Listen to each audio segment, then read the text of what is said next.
You're welcome back to my wee place on the interwebs.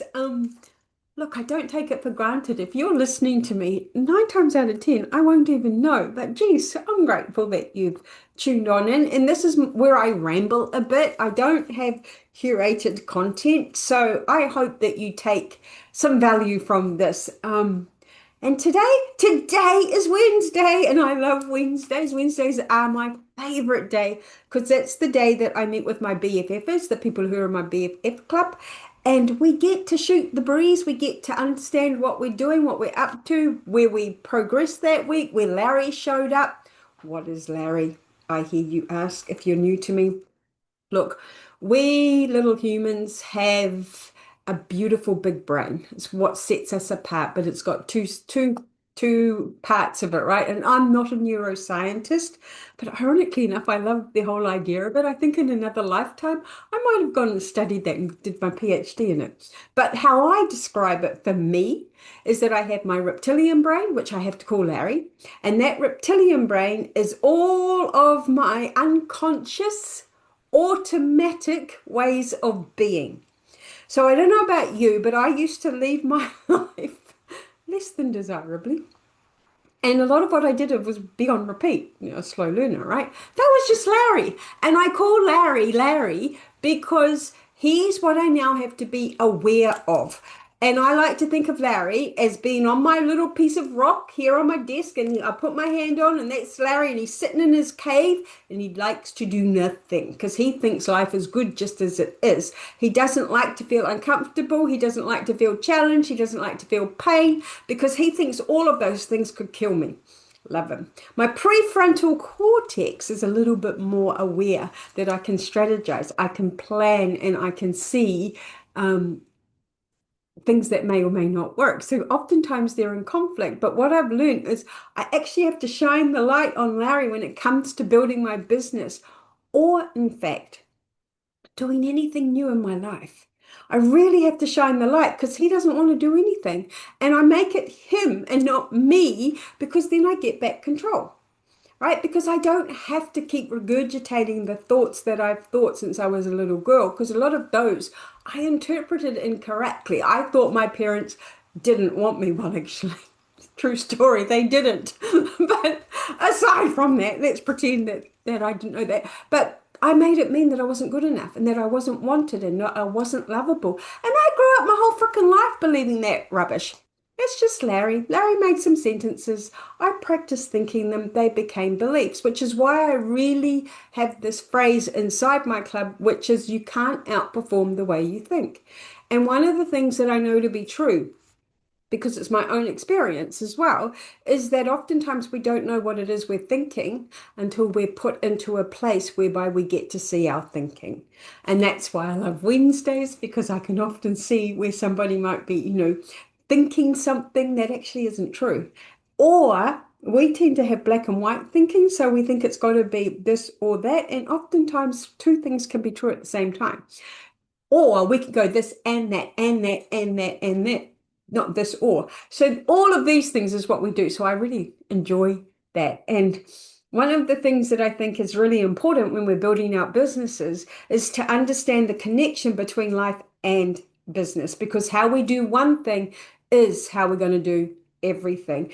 And so for me, for example, I really had a really strong desire to ride horses to the highest level of my sport.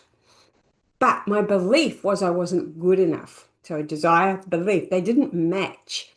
So that's something I had to learn through awareness because I didn't know that is what I truly thought. All I knew is I wasn't training them up high enough and I wasn't getting to where I wanted to be. And I thought that was an external factor, but it was all internal. So when I understood that, I also saw that in my business because, life and business is a reflection. It's like this horrible mirror of where we're really thinking. And sometimes we just have to take the blinkers off and be brave enough to start to dive into the Larry side of ourselves to figure out where these things are true or not true and where we're self-sabotaging. Because one of the things that I know I did for the longest time is I would fight for my limitations. And all it takes these days for me to understand I'm fighting for a limitation. So a limitation is just something that I want to believe, but it's actually working against me. And all I have to say is now is going, how's that working for you? Because if I keep arguing for it and it's not giving me the results I want, then it's not serving me. It's not helping me. I'm not growing from it. So that to me is so important when you're building your business. And that is why for me, you've got to have the timeline correctly set. Because I know a lot of coaches promise you miracles, and I was the same. I paid 20 grand for this person who promised me six figures in 6 months, and it was never ever going to happen. Now, don't get me wrong, it will happen for 0.01%, just not for everybody.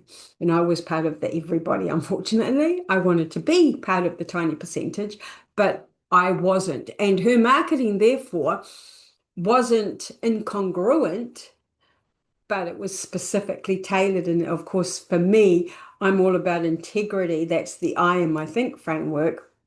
So I can't market like that because I can't talk myself into. Now, this could be me fighting for my limitation, right? I can't talk myself into that type of bro marketing where I know most people are going to fail and I'm just going to take your money. I want everybody in my programs to get results, which is why I always think we've got to think timeline. And a lot of coaches do not like the word, or a lot of motivators don't like the word of being realistic. Because what is realistic? But to me, it's important. It's important to you to have expectations that could match the stage you're in, because there is nothing worse than having high expectations and not meeting them, and then not being aware that Larry is behind a bit of it, and then you're blaming yourself and you're starting to turn all of it inward, thinking you're not good enough, you can't do this, this will never work, when it's not that at all. It's just that the expectation was off. Which is why have a plan, but never forget that the plan time frame can be altered. It is so important. That's why I talk about when we're setting goals. And if you don't set your goals, you need to come work with me because you need goals. And if you're not setting your goals because you know you don't achieve your goals, that's what we've got to fix. So when we set these goals, we don't give up pursuing them. And we have different types of goals, right? We have little milestone goals, which are like little signposts on the pathway that we can achieve and we can meet. And then we can have these big, fat, hairy, audacious goals, which are really scary. So one of my clients right now, her big scary goal is she wants to get to 7 figures. And she doesn't know how she will do that today. And guess what? Here's a clue. You never know how until you've done it. So we have to release the need to know how, and we have to become the person who does it. That's a bit cliche, but that's how it works.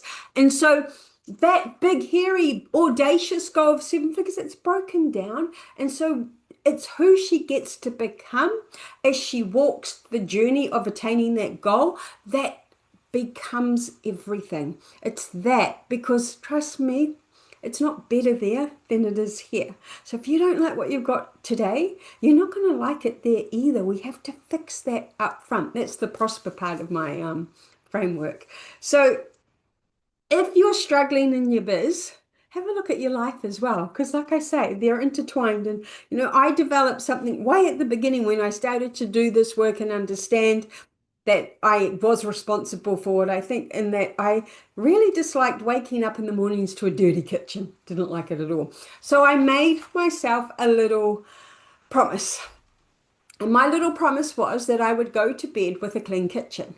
Now, Larry was so used to not having to do the clean kitchen, right? He just didn't want to do that. And so every time as the nighttime drew and I knew I was going to go to bed and I knew I had to go just, clean the bench tops off, put the cups away, do just whatever was there, because it wasn't a big pile of a mess, but it was still untidy, he would come up with all the reasons why I shouldn't.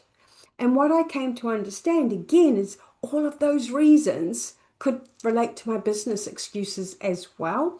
And then the other thing that I figured out very quickly is he would often say to me, what is the point of cleaning up? Because your partner's just going to come in after you've gone to bed. I go to bed first. He's just going to leave his cups, his dishes, his plates, wherever he leaves them. And you're going to wake up to a mess anyway. And so oftentimes we have these rules, right?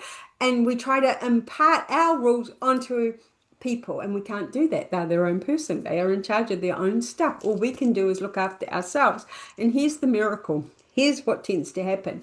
Because I implemented that rule and I did it consistently and I worked through my own, I'm too tired to do it, and he could see that I was consistently doing it, he never left a mess in the kitchen, and he still doesn't to this day. I didn't have to ask him not to do it. I didn't have to lose my shit at him. Didn't have to get frustrated or angry, which is what my old go-to was.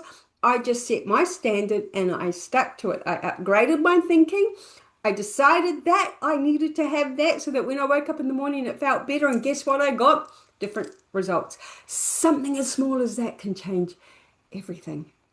So I want you to know it is never ever too late to change your thinking and get new results.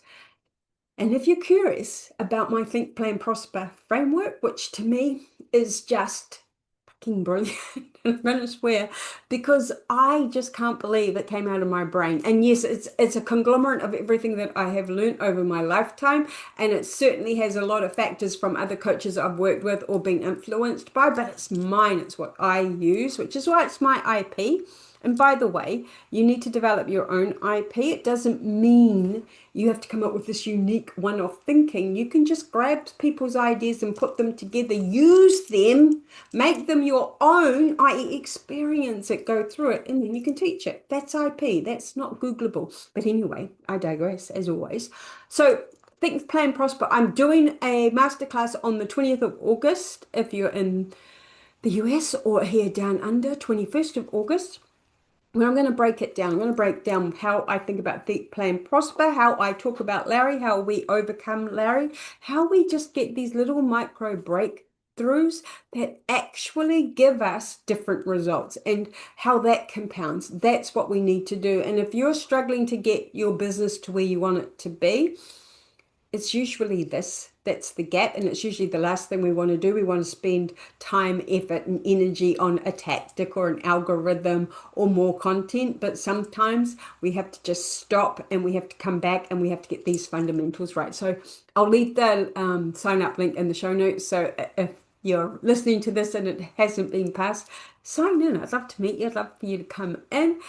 And if ever you are curious about my take on something, or if you're having one of those days, and remember, life and business, we're always going to have one of those days. Life is 50-50. Feel free to come into my inbox and reach out and say hello. You can either find me on Facebook or you can email me, and I will always do my best to help you. I am not somebody who's going to get you on the phone and talk you into working with me and pay me all the monies, because that's not what I do, right? I truly believe coaching is transformation, and it has to be your idea first and foremost. But I also know what it's like when you're working on your own predominantly and your brain is full of all the things, and maybe you're just waking up to the fact that your Larry, your thoughts, your beliefs, your understanding of how the world works needs an upgrade. Feel free to reach out. I always love to talk to people. So with all of that said, go out and have a killer day. I have to just go off and do the horses, and then my afternoon, evening call with my other BFFs. So yeah, have a super day, and I can't wait to meet you all and see you all. And if you've got any comments, drop them below. If you've stayed this long, give me a thumbs up. I always like to see that people might be benefiting. And of course, feel free to subscribe. I do these rambles all the time. You never know, I might start to get a little bit more sophisticated, and I might start to get more structured. And I nearly did this one down at the barn, so there will be some where you'll see me down at the barns, and you might see my horses coming in and out instead of my cat. That'll be fun, hey? Alrighty, take care. Oh, and if ever you have any questions, drop them below. I'm always happy to do a ramble about something specific. All right, bye. Take care, everyone.